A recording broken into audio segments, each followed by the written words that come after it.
Hey guys, how's it going? CoderMan here. In today's video, we're going to be talking about why Project Betina will not be happening, or at least not the way we had intended. But first off, let me thank you for 5,000 subscribers. That is just absolutely freaking amazing. And I love, all the support and the continued comments and just engaging with the channel. It's just been awesome. But yeah, thank you so much. And let's get back into why this is not going to be the project that we thought. So this truck that's my wife's is a 1953 Chevy 3100, but it came with a 1954 engine, and for all purposes, it looked like it was in great condition. Of course, you never know until you start actually working, doing things of that nature. Now, I've since gone ahead and cleaned off a lot, but there was a lot of gunk and oil and grime and just all sorts of stuff in old trucks, vehicles, whatever. You expect it. So we did the brakes last year. We did a dual master cylinder, all new copper brake lines, actually nickel copper. And we thought that, we would be able to drive it a little bit this summer. And unfortunately, we're not going to be able to. And the reason why is simple. I noticed an oil leak a couple weeks ago. So you'll see my super technical oil catch can, I should say. You'll see right there is the oil pan. And then obviously that's the drain hole. So I planned today to come under here, do an oil change, get everything squared away.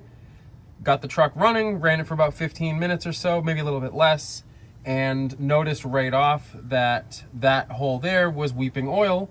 And I was like, okay, well, that's probably not a good thing, but maybe it's trailing, maybe it's coming from the engine up here, maybe it's running down a path, blah, blah, blah, whatever. Nope, that actually is the there you go. That's the flywheel dust cover. And it has oil dripping out of it because it has oil in it.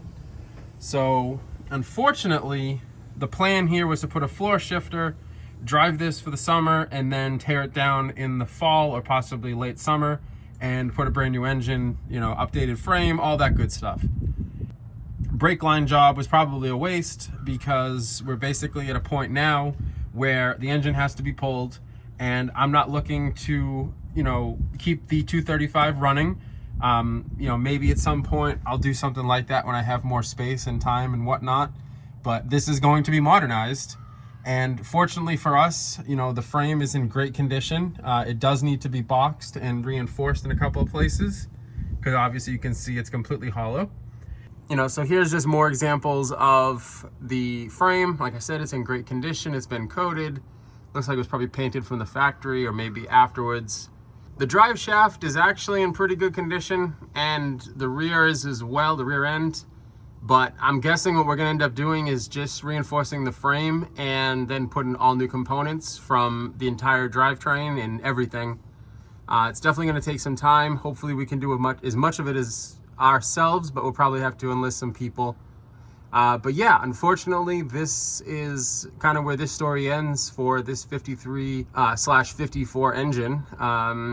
And kind of a bummer because we did hope to actually drive this around, have some fun with it, with the kids and all. But such is life. Just gonna have to kind of roll with it. And stay tuned for future updates on this and Project Mustang when I can get back to that. Although, probably moving back to that because this is going to require a lot of work before we can get this driving. Such is classic and old cars. All right, so there you have it. Why this project is not going to be the way that we had thought, but I think it'll be a lot more fun. My wife's super excited because she'll actually be able to drive it because she doesn't know how to drive a manual, which incidentally means that she can't drive that as well. But I'm actually going to be teaching her. You may remember from the GT4, she's going to be learning on that, as well as my son who now has his permit. But yeah, so this project is definitely on hold for right now until we kind of figure out our next steps. It's definitely going to be a new engine. It's going to be LS. It's going to be fast, loud, fun, but it's going to require some more money, some more time, planning, and I will of course bring you guys along for the ride as I always do. Hopefully this will move a little bit more smooth as time goes on. Right now it hasn't been all that smooth, but it's tons of fun to work on these things, so I don't worry too much. It's always a fun time to be able to work on your vehicles. And it's just cool to be able to work on a 50s vehicle that is much older than me, but is extremely simple to actually work on. So thank you as always, appreciate the support. Once again, thank you so much for 5,000 subscribers. If you are new here, please subscribe, and I will catch you in the next video.